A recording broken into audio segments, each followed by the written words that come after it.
Salam hörmətli tələbələr və riyaziyyat həvəskarları. Mən Ülfət müəllim İşğəliyev. Bu günləri də yeni və maraqlı bir mövzuyla qarşınızdayım. Bizim bugünkü mövzumuz üçbucaqlar mövzusudur. Üçbucaqlar mövzusu necə deyərlər, həndəsənin ən əsas bölmələrindən biridir. Məni əyani olaraq tanıyan tələbələr təsdiqləyər ki, Ülfət müəllim həmişə deyir ki, əgər bir tələbə üçbucaqlar mövzusunu gözəl bir şəkildə bilirsə, o həndəsə ilə bağlı hər hansı bir mövzuda çətinliklə 98% qarşılaşmayacaq. Nəyə görə? Çünki hər bir fiqurları üçbucağa bölmək, üçbucaqlar üzərində ayrı işləmək mümkündür.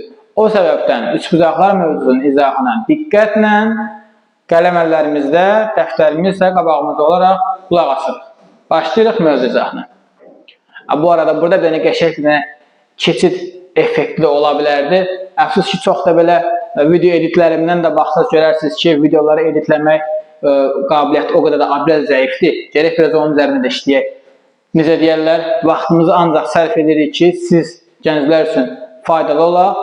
İnşallah ki, siz gənclərdən də editlə bağlı dəyərli məlumatlar alıb, onları da tətbiq eləməklə gözəl videolar ortaya çıxartmaq bizə də nəsib olar inşallah.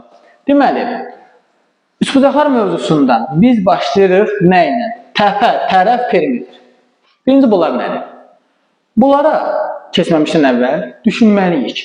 Üçbucaq deyəndə uşaq vaxtından bizə deyilib ki, üç təpəsi, üç tərəfi, üç tili olan fiqura üçbucaq deyilir.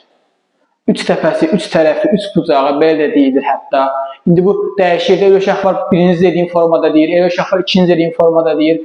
Lakin bu biraz aşağı sinif səviyyəsində, 4-cü sinif, 5-ci sinif səviyyəsində olan təriflərdir.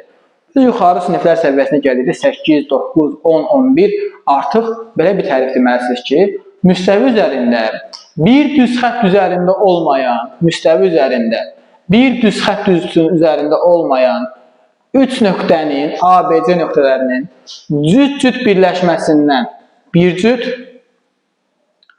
2 cüt və 3 cüt.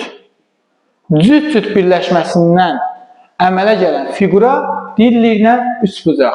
Bir də deyirəm, müstəvi üzərində bir düz xətt üzərində olmayan 3 nöqtənin cüt-cüt birləşməsindən əmələ gələn fiqura deyirik üçbucaq. Üçbucağın təpə nöqtələri ABC ilə işarə olunur. Üçbucağın tərəflərinə mən burada A tərəfi, B tərəfi, C tərəfi deyə bilərəm. Və burada üçbucağın tərəfləri məlum olmasında perimetr anlayışı ortaya çıxır. Perimetr nədir? Perimetr bütün tərəflərin cəmidir. Əgər perimetr ilə bağlı, sahə ilə bağlı zəiflikləriniz varsa, demək ki, mənim riyazi məntiq dərsləri gedir YouTube-da. Orada sahə və perimetr başlığı video izahım paylaşılıb. Ora nəzər yetirə bilərsiniz. Deməli, perimetr nə oldu? Bütün tərəflərin cəmi oldu. Təpənin nə olduğunu bilir, tərəfin nə olduğunu bildik.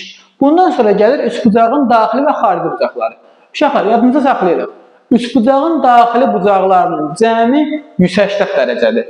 Yəni, burada bir üçbucaq çəkək. Burada bir üçbucaq çəkək. Buradan, mən bunu belə çəkim qoyub. Burada çünki bizə xarici bucaqlar məsələsi lazım olacaq.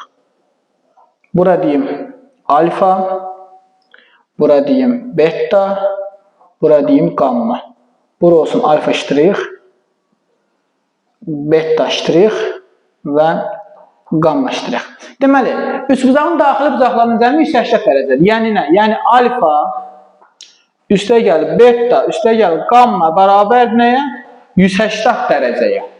Bunu mütləq yadımızda saxlayaq. Bu oldu üçbucağın daxili bucaqlarının cəmi. Üçbucağın xarici bucaqlarına gəldikdə isə, yəni alfa ştrix üstə, beta ştrix üstə, gamma ştrix bərabər 360 dərəcəyə. Nəinki üçbucaq uşaqlar? Bütün çox bucaqlıların, xarici bucaqlarının cəmi 360 dərəcədir. 4 bucaqlının, 5 bucaqlının, 10 bucaqlının, hətta sən hissəndə 23 bucaqlının fərqi yoxdur. Onun xarici bucaqlarının cəmi 360-dır. Amma daxili bucaqlar fərqli olur. Üçbucağın amma daxili bucağı 180-dir, xarici bucaqda nə qədərdir? 360 dərəcəyə bərabərdir. Sizə bir qeyd edeyim. Üçbucaqda kiçik bucaq qarşısında duran tərəf balacadır. Böyük bucaq qarşısında duran tərəf böyükdür. Deməli, nə oldu? Kiçik bucağın qarşısında duran tərəf balacadır. Məsələn, biz şərtləşsək ki, biz desək ki, bucaq A böyükdür bucaq B-dən, bu da böyükdür bucaq C-dən. Bucaq A əgər hamısından böyükdür, ona belə çıxır ki, A tərəfi böyükdür B-dən, bu da böyükdür C-dən. Çünki bucaq böyük olanda qarşısında duran tərəf nədir? Böyükdür uşaqlar. Bunu da yadımızda saxlayaq. Gəlirik üçbucaq bərabərsizliyinə. Üçbucaq bərabərsizliyi nədir?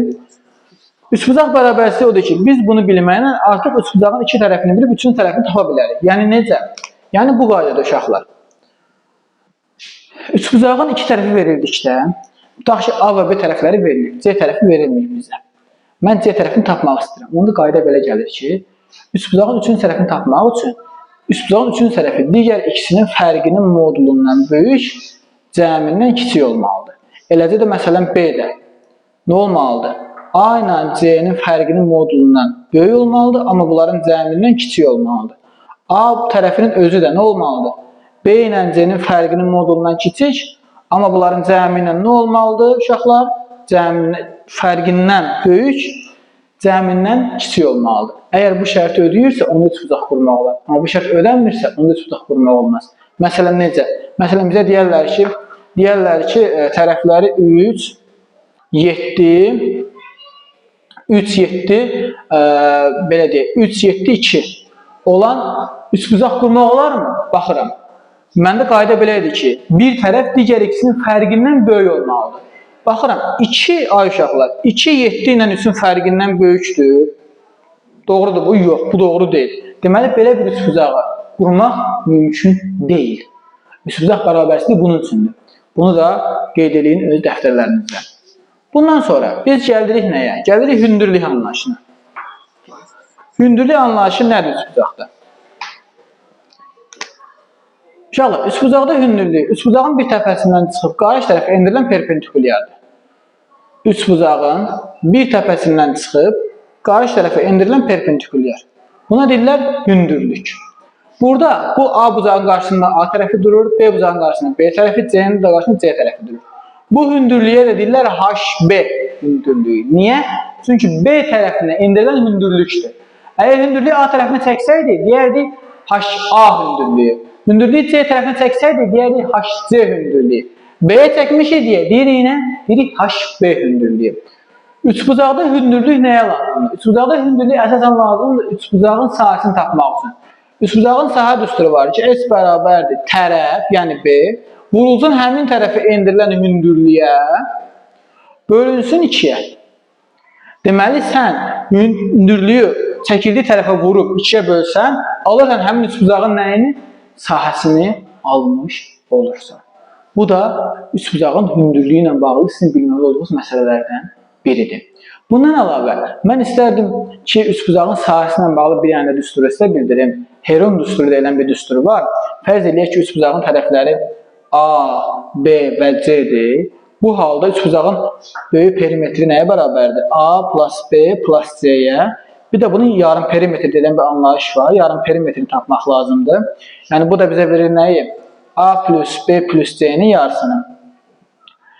Bizdə Heron düsturu deyilən bir düstur var ki, bu düstur əsas nə ilə ölçülür? Tərəfləri verirsən, deyib üçbucağın sahəsini tap. Tərəfləri verəndə üçbucağın sahəsini tapmaq üçün sən bunun birinci yarım perimetrini tapırsan, ondan sonra belə bir düstur var. S bərabərdir kökün altında P vur, P çıx A, vur, P çıx B, vur, P çıx C. Yəni, nə deməkdir bu? Yəni, sahə bərabərdir nəyə? Kökün altında yarım perimetri vurulsun, yarım perimetri çıx A, A tərəfin uzunluğu yarım perimetr çıx B və yarım perimetr çıx C. Bu hasili kökdən çıxarılandan sonra aldığın cavab sənə verir üçbucağın sahəsini. Bu da üçbucağın sahəsi ilə maraqlı düsturlardan biridir. İndi lövhəni silək. Tənbələn anlayışı ilə tanış olaq. Tənbələn anlayışı ilə tanış olaq. Tənbələn nədir?